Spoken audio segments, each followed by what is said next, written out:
Hey, everybody. Welcome back. I hope that you've had a good week and that you are feeling energized. We're actually starting a new unit, and this unit is going to play on themes that we're already familiar with, but it will explore them in a way that is more rigorous and that will involve a lot of critical thinking and a lot of thinking about politics in particular. We're shifting our focus to political development. And if you recall, at the beginning of the semester, I set up development as this three-dimensional thing. There is economic development, which we conceive of in terms of economic growth, especially income and inequality. There's social development that we conceive of in terms of improvements in education and health. And then there's political development that we associate with improvements in civil rights and political liberties, the functioning of democratic institutions, all those things that we associate with political development of the democratic kind typically. And this conception of development lends itself to the study of these three dimensions. So we've already studied economic development pretty extensively. But now we're going to begin focusing on political development and really the political economy of political development. You remember that political economy is about the interaction between political and economic forces in a society. And that involves political and economic actors and interests and coalitions. It involves power struggles. It involves understanding the political arrangements that economic and political actors create when they try to shape economic policy and shape the economy. So as we start to focus on political development, I want to continue looking at development in terms of political economy, in terms of political and economic actors, and in terms of struggles, in terms of interests and contests and conflicts. This is the essence of political economy. And so the way that we'll do this is by exploring the politics of institutions and institutional weakness. And we'll focus on institutional weakness because institutions we know already relate to the rules of the game and the rights and the liberties and the benefits enjoyed by the different actors in the system. When we talk about institutional weakness, we're talking about the strength of those democratic institutions and the strength of those political rights and liberties. And so it makes sense for us then to focus on the development of institutions and to focus maybe in particular on the politics of institutional strength and weakness. And we'll then do this by exploring the concept, but also by looking at some cases and some examples. And the way that I want to begin this discussion in this lecture is actually by engaging with you and engaging with the reading. And so at this time, what I'd like you to do is take out the Brinks et al. Reading. This is a reading that I provided to you on CAT courses and that was assigned for this week. If you don't have that in front of you already, go ahead and snag that. And as you prepare to get that reading ready and you have that in front of you, what I'm going to do is I'm going to actually stop this share and open up a document that we can work on as a group. Well, I'll be the one who takes notes, but you can give me your input and I'm happy to record our discussion as we go along. And give me a moment here to close a few things.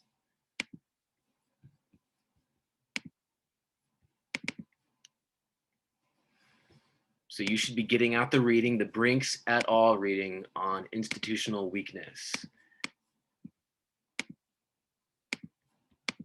And what we'll be doing is we'll be considering the reading as we respond to these questions.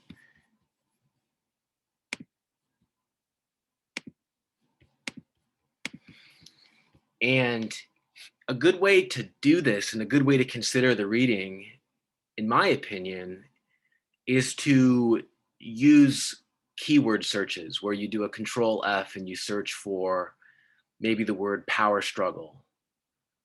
Maybe you search for power.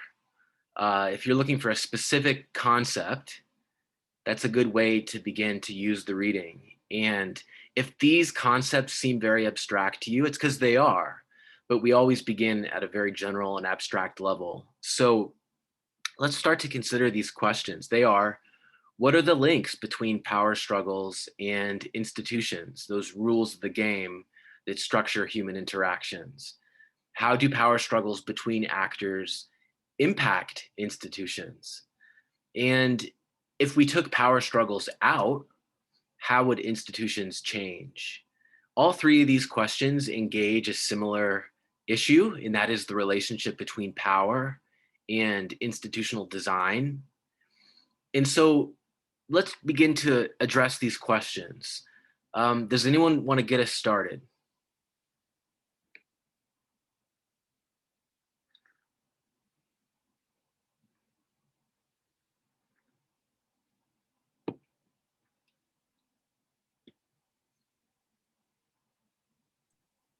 So one thing that stood out to me in this reading so far is that if an institution is weak, the actors involved won't be able to maintain order and maintain power for very long if they're strong actors because the institution is weak.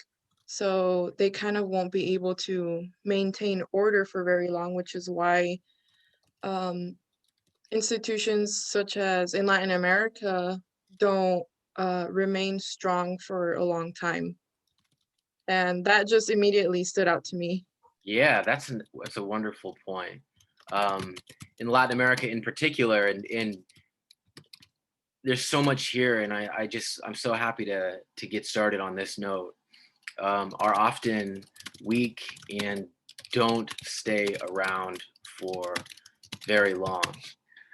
So this is right on.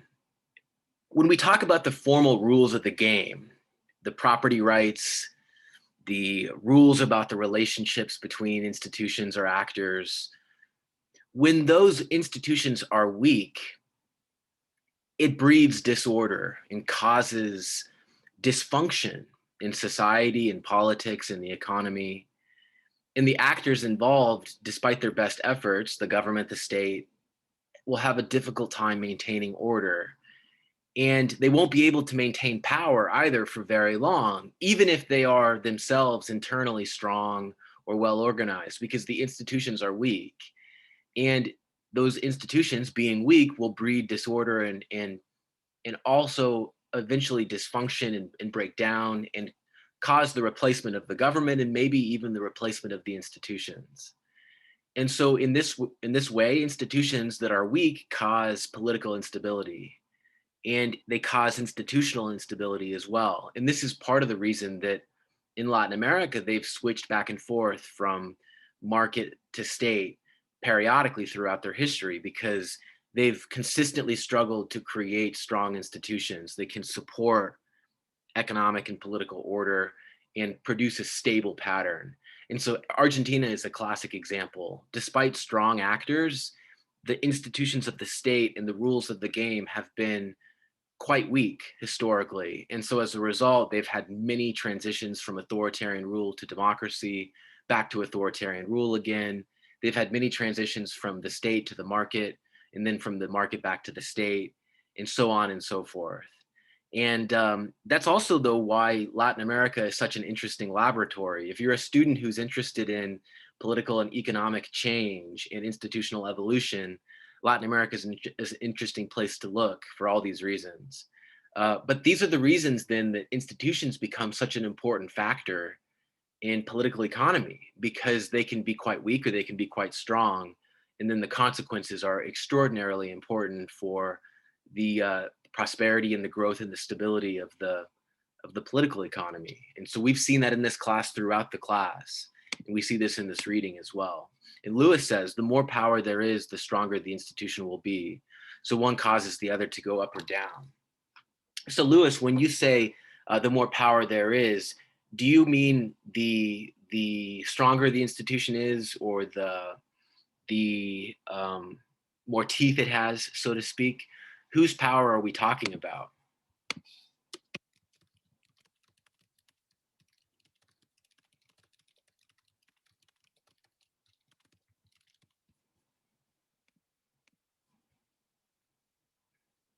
The institution. So similar to what Karen was talking about, Lewis says. Yeah. So when we talk about an institution and the strength of the institution, that rule, that formal rule, we're talking about the extent to which it is enforced, the extent to which actors comply with or obey that rule. So if we're talking about, for example, environmental rules regarding environmental protection and what firms can emit into the atmosphere or into rivers or streams, if those rules regarding what they cannot and can emit are complied with and cohered with very strictly, we would consider that a strong institution. But if those rules are very weak and the actors and the firms disregard them and ignore them, and especially if they do so without penalty or without cost, yeah, that's by definition a weak institution. And so it matters a lot whether those institutions are enforced or whether the actors comply with them. A good example of a weak institution is property rights in Venezuela. In Venezuela, the socialist government has routinely expropriated private assets, privately owned assets, owned by Venezuelans as well as foreigners. That would be an example of a weak institution. The right to own property in Venezuela, to the extent that that right exists, even on paper, is maybe in question. But you can imagine then there's a variation between strong and weak institutions. Okay, so we've begun to discuss this, and this was what I was hoping for. We've got two contributions that help us to think about this. Before we continue, does anyone want to add anything, or is there anything that we're missing that might help us to better understand the relationship between power struggles and institutions?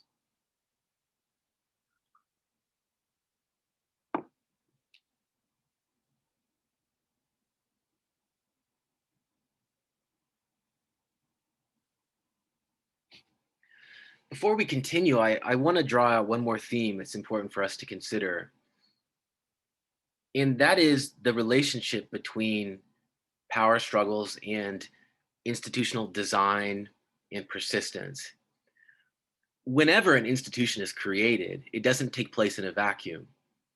It is the result of a confrontation and a settlement between actors who are in conflict and who have interests that are in conflict and that diverge. No one can get everything that they want. And typically there's a winner and there's a loser. And the institution that we ultimately choose, or the set of institutions that we select, will affect actors differently. Although all the actors have to obey them, they will produce distributive consequences that affect actors differently. And so the relationship between power struggles and institutions is very intimate, because actors very, very intensely confront one another and conflict over the design of these institutions. And so the eventual design will be a reflection of the outcome of that power struggle. And so in this lecture, we're going to be investigating these power struggles, and we're going to be investigating the links between power and institutions, and in particular, who benefits from weak institutions and why weak institutions would be a factor.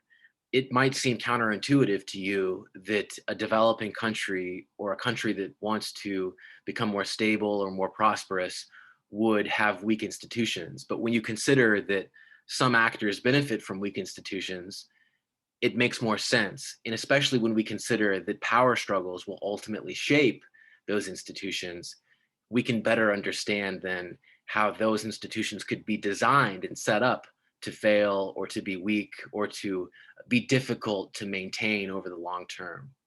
And we'll look at these in terms of examples, and we'll see what this looks like in practice, especially in Latin America. So let's go back to the lecture and continue this discussion and get into more detail. This is really interesting for me because I study institutions and policy and coalitions and political economy in my own research. And power relations play an important role in my theories and my arguments. And I also subscribe to the view that power relations are intimately linked to the design and the persistence of these political and institutional arrangements that we create and that we have to live with. And those institutions affect actors differently. And we're not the creator of the world that we're born into. And so, in this way, this constant struggle over the institutions does continue. And so, I want you to be thinking about institutions as part of political economy and as part of the power struggle that we're fundamentally interested in. So, let's discuss and define, though, formal institutions as a concept. These are those formal official rules of the game. They are sets of officially sanctioned rules that structure human behavior and expectations around a particular activity or goal. Think about a sport or a game that you've played. It could be Monopoly, it could be Uno, it could be baseball or softball or volleyball. There are rules that you have to comply with or obey. And there's an official or an officiant, a referee, who presumably enforces those rules and makes judgments about when and where and why to enforce the rules and what the rules are and so on and so forth. Political economy is very similar, and the politics of institutions is the same in the sense that institutions are like rules of the game. And they are also like rules of the game in the sense that we create them. They don't just exist. We create, we construct them, we alter and change them, we design them. We are the ones who formulate these rules and these constraints that then shape our political, economic, and social interactions. And so they are by definition within our reach. They're not in some vacuums far away. It may be that some political actors are better positioned to influence the creation of institutions than we are, but they are within our reach. And in this way, they are formal and official and of a certain design. We create them.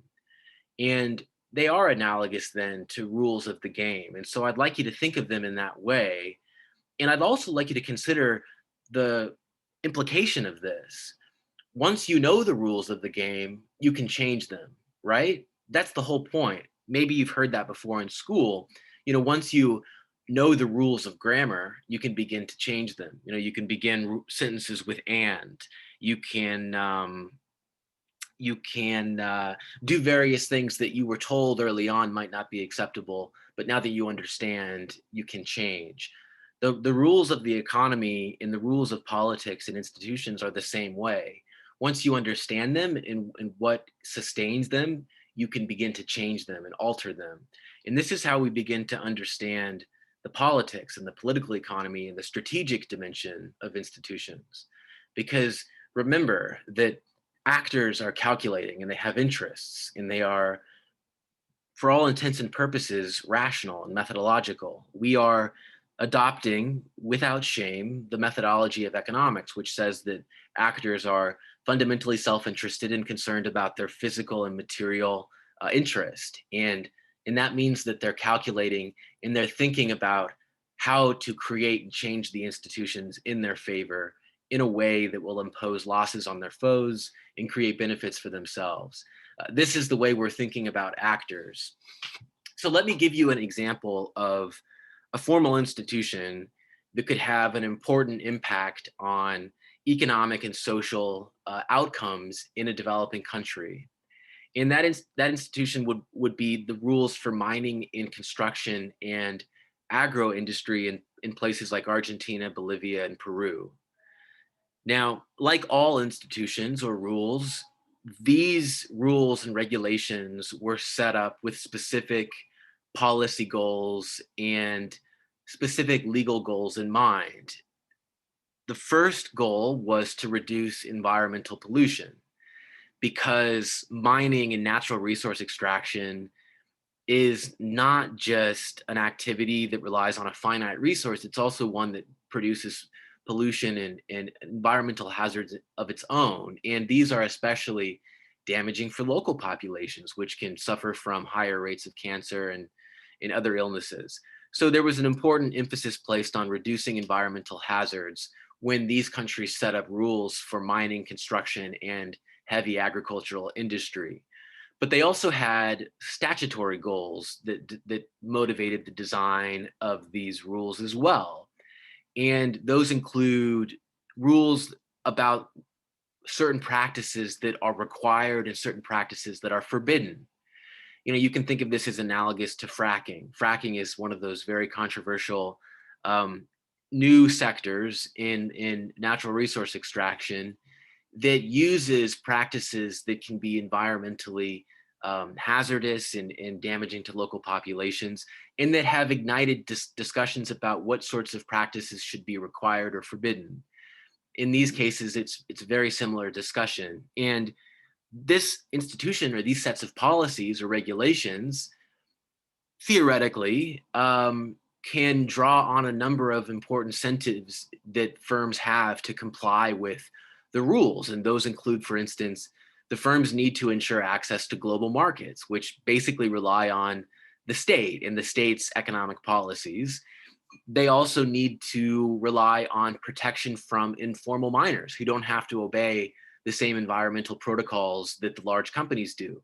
And so, in this regard, firms have clear incentives to comply with regulations and comply with rules, comply with the formal rules regarding environmental hazards and pollution in strategically important sectors of natural resource extraction in these developing countries. But the key question for us, the most important question of all, is are the required or forbidden practices taking place? What's actually taking place with regard to the behavior that is targeted by those rules?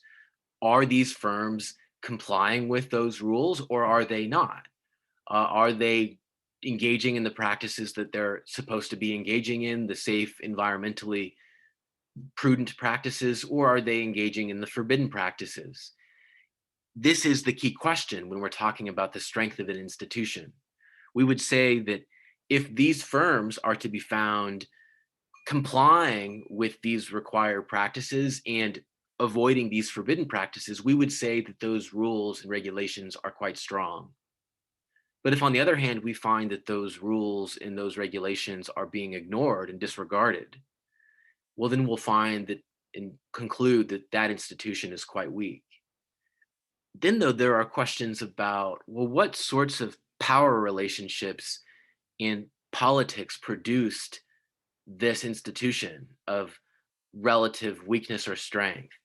Who are the beneficiaries of such a weak institution? And what kind of political process produced an institution or a set of rules that has no teeth?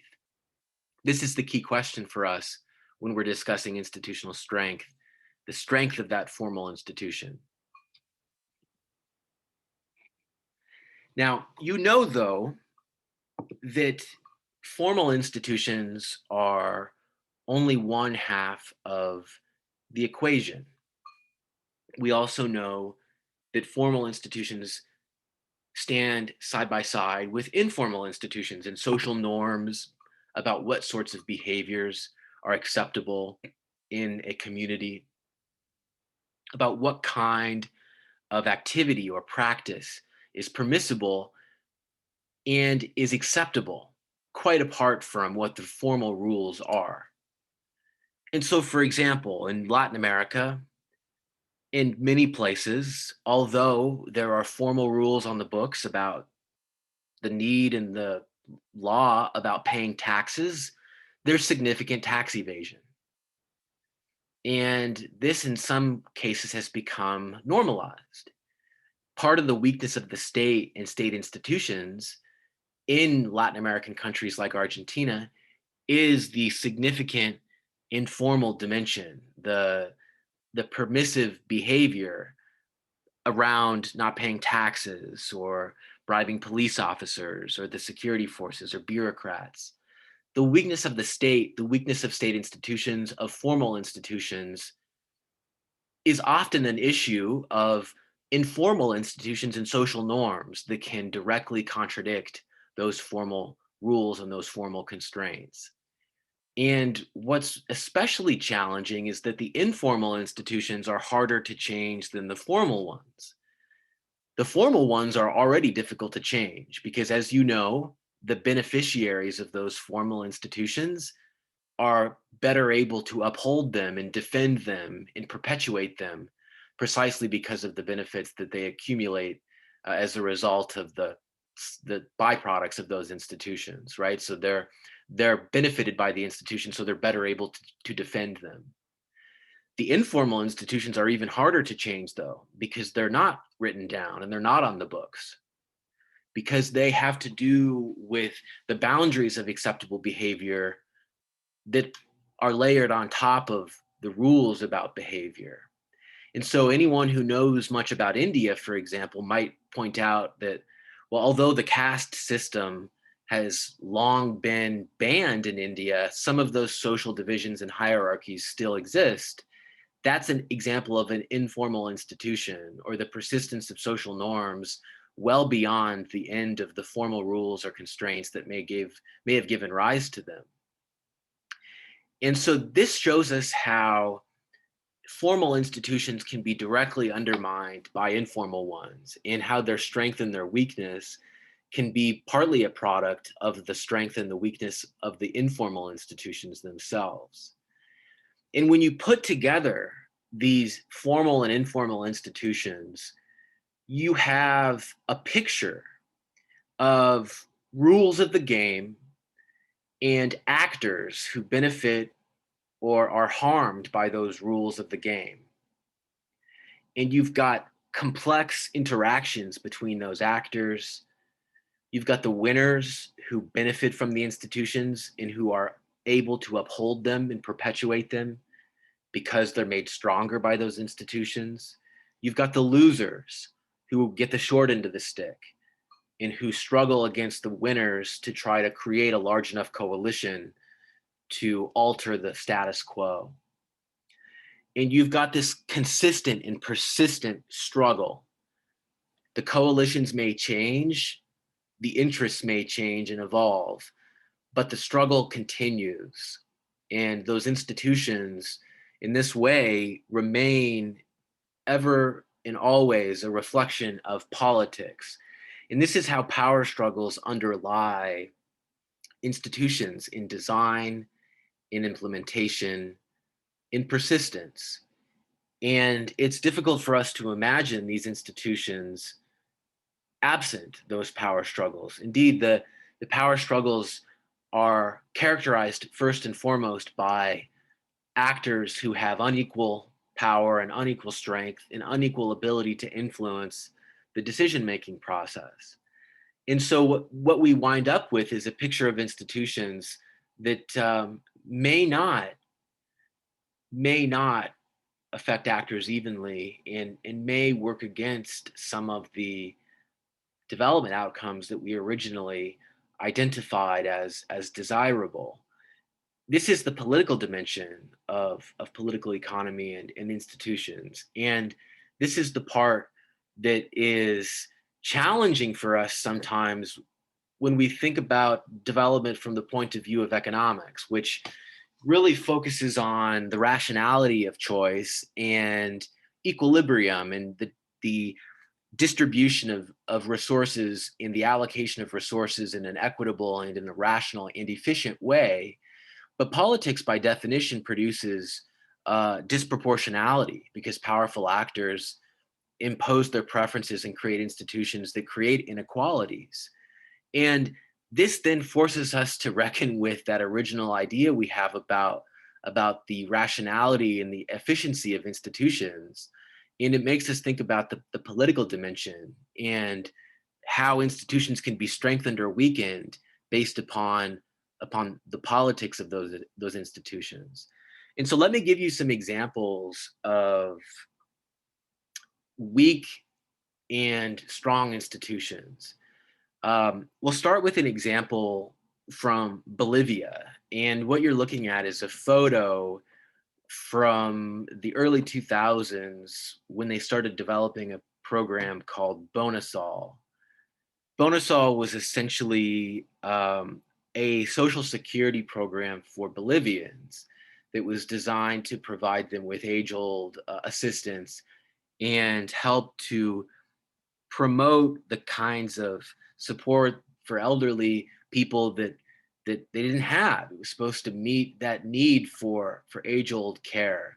But at the beginning of the process, they couldn't even get the project off the ground because they didn't have the capacity to actually identify Bolivians. They didn't even have a list of people or an ability to create a registry or a list of potential recipients of the Social Security.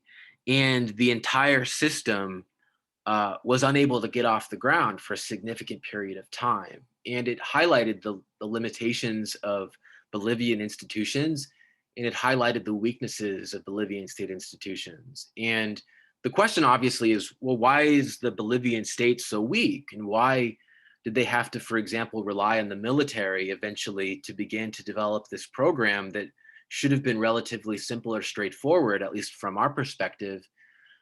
Well, part of the story is that in Bolivia, there's significant economic inequality. And traditionally in Bolivia, the landowning, elite, sort of conservative, noble class has controlled politics. And elites can self provide. So they have a political interest in weakening state institutions or in creating state institutions that cannot adequately function or fulfill a purpose that would uh, require tax revenue or that would contribute to a need to tax people. So in Bolivia, the state never consolidated and never got very strong because a very powerful elite class could self-provide and was able to uh, shape politics and prevent the strengthening of those institutions through decision making and through the political process that they controlled. That's the story of institutional weakness in Bolivia. And in Bolivia, the rest of the story is perhaps well known to many of you. Evo Morales is the former leader of Bolivia and an indigenous person.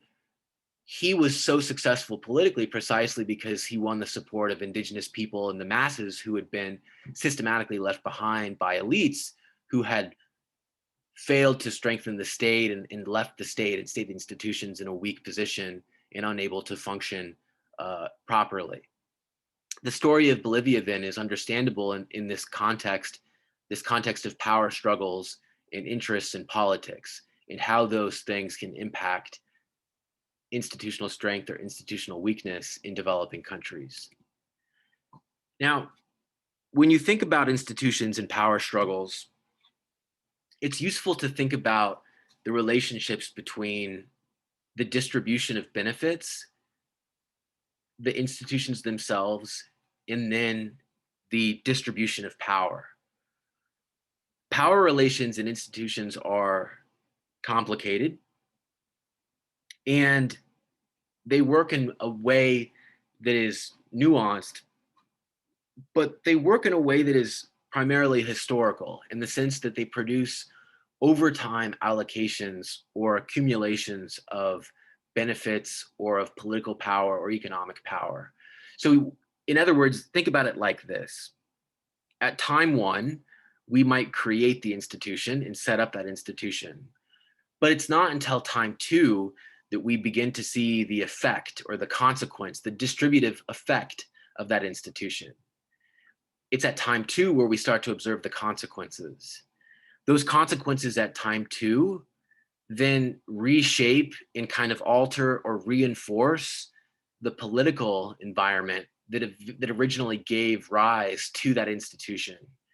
And it becomes sort of like a feedback loop where there's this positive momentum that causes the system to reproduce itself and cycle through these patterns and distributions of net benefits and power.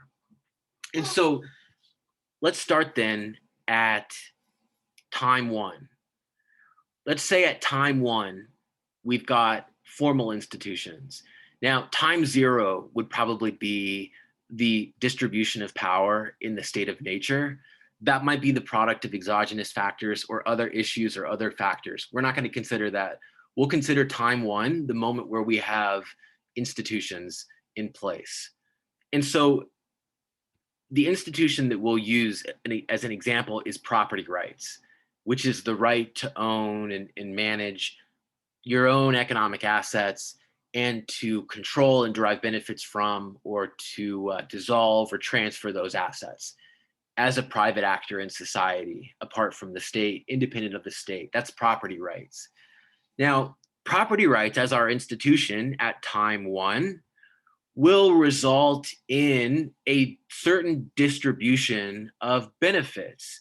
That institution of property rights is going to strengthen private actors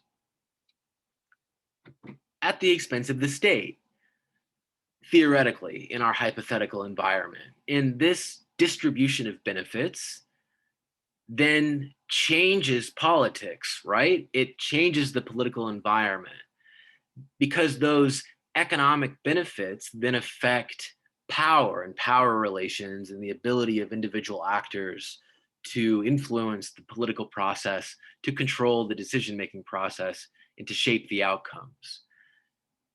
Here then at time two, where we have our distribution of benefits, we then have a distribution of power because that distribution of benefits changes the environment, that political environment.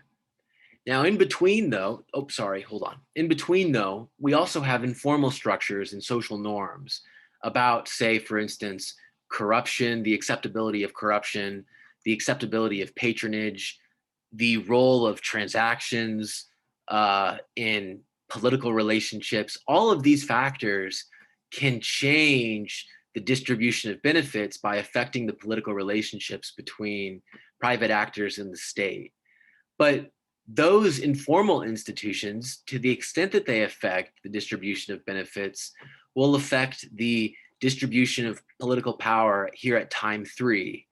So we've got time one, institution, time two, distribution of economic benefits, time three, distribution of political power, and then we start all over again and it feeds right back into the institution again. And in this way, power relationships reproduce institutions. They reproduce and reinforce those institutions.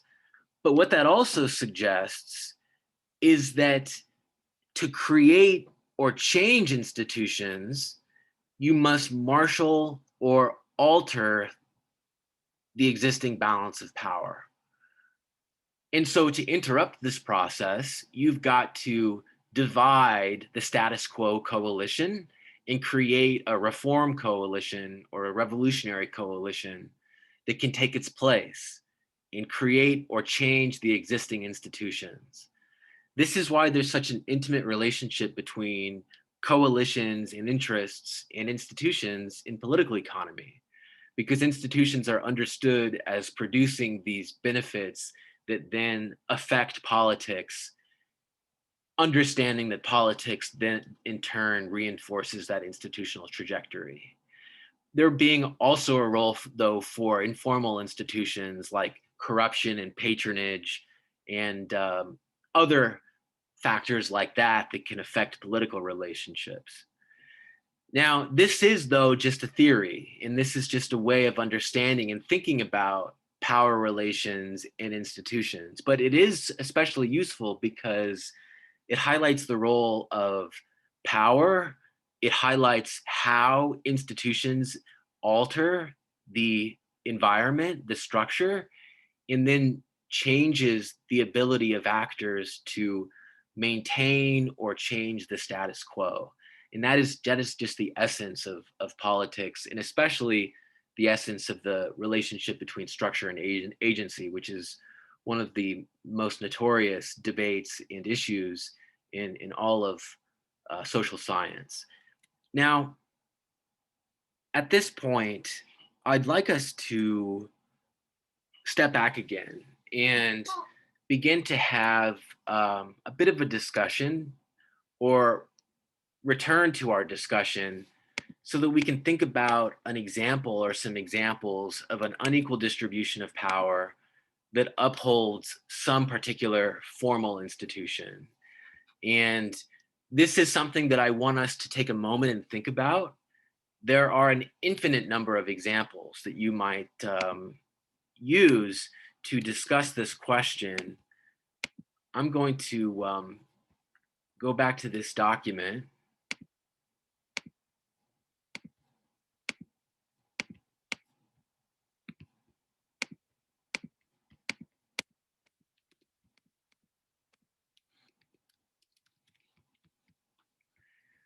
So can you identify an unequal distribution of power that upholds some formal institution?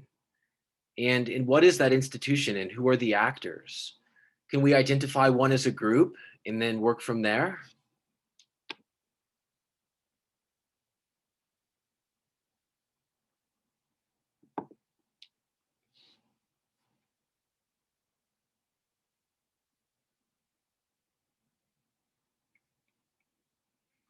If we can identify one, I'll help and I'll work with you to work through the reasoning. But let's first try to identify, maybe the best way of doing this is just to identify some institution or some set of institutions. Can the Electoral College count? Totally. Yeah, that is a good example. Good. Let's start with the Electoral College. This is one that I'd imagine, most of us, if not all of us, recognize. I don't want to insult anyone's intelligence, but the Electoral College is the system we use to convert our popular votes in presidential election into electoral college votes, or votes that are cast in an electoral college that then determines who the president is. And this electoral college is a set of formal rules. It's many rules. We sometimes just say the electoral college. We always say the electoral college, but that actually represents a set of formal rules. So this is our institution, the electoral college. Who are the actors that are affected by the electoral college?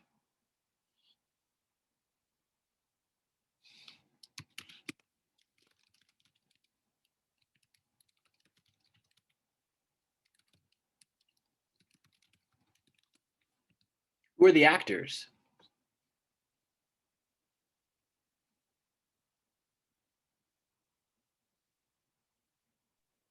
I would say citizens and candidates.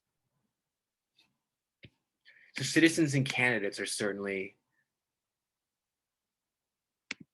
Would you say that political parties are the actors too? Yeah, political parties as well. Yeah, political parties definitely, right? Because we can see plainly that the two main parties don't benefit equally from the electoral college. Now, who primarily benefits from the electoral college?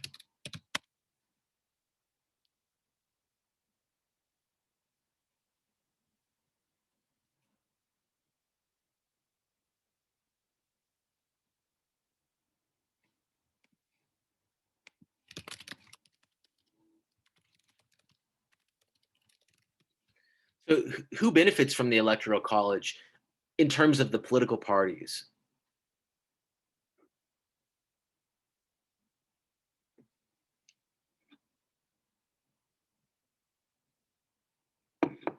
Would it be the incumbents that win?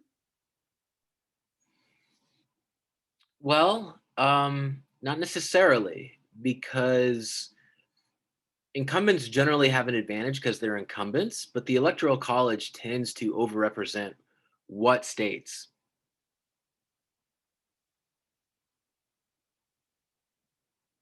Will it be keystone states? So those with like a majority of votes. No. So states like California, Texas, and New York are actually systematically underrepresented. Karina points out Republican states. That's right. Republican states, red states,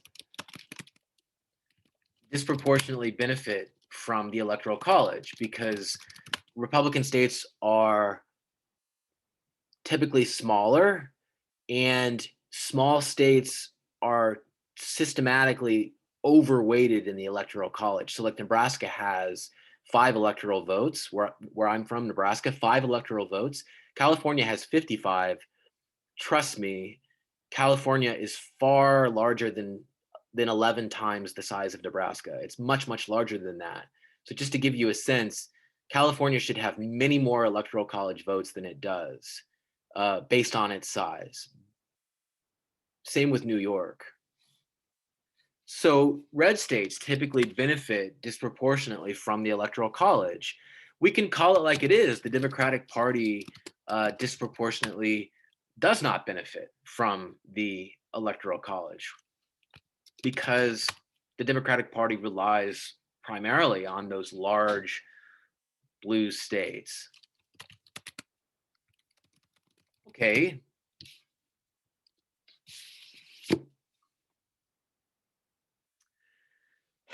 Now, can you identify an unequal distribution of power that upholds this particular institution?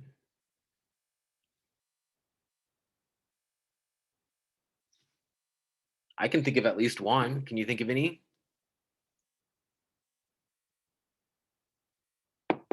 Well, the proportion of how Hillary lost to Donald Trump, right? Because although she beat him with about a little more than 2 million votes, he won in the I forgot the word. But he ended up getting more votes. Yeah. So that's certainly an example of how the electoral college can be out of sync with the popular vote, right? Hillary Clinton won 3 million more votes. The electoral college vote, however, went to Donald Trump because he won those disproportionately overweighted smaller red states. But can you think of, for example, how the setup of the Senate might constitute the electoral college? No, the electoral college was not abolished. So the last thing I want to say, although we're not done here, is whenever we're talking about an institution that produces uneven benefits and uneven costs, not far behind, there is going to be an unequal distribution of power that upholds that institution. And we could identify a lot of different unequal distributions of power that might be upholding the electoral college. One of them, without a doubt, is the structure of the Senate. The Senate gives all states 2 senators. In doing so, for the same reasons that the electoral college systematically overrepresents those small red states, so too does the Senate systematically overrepresent those small red states. So just in an objective sense, there are some clear asymmetries of power that bear a clear relationship to this particular institution, this electoral college that we've chosen to focus on. But here's the thing, this is just one institution. We can do this same kind of analysis with any economic or political institution, and it would be a useful analysis because we'd be thinking about power and interests in the relationship between structure and agency. Listen, everybody, we are out of time for today. I'll see you on Monday. I hope that you have a wonderful weekend. We will talk a little bit more about institutions. Have a good one, get some rest, and I'll see you on Monday.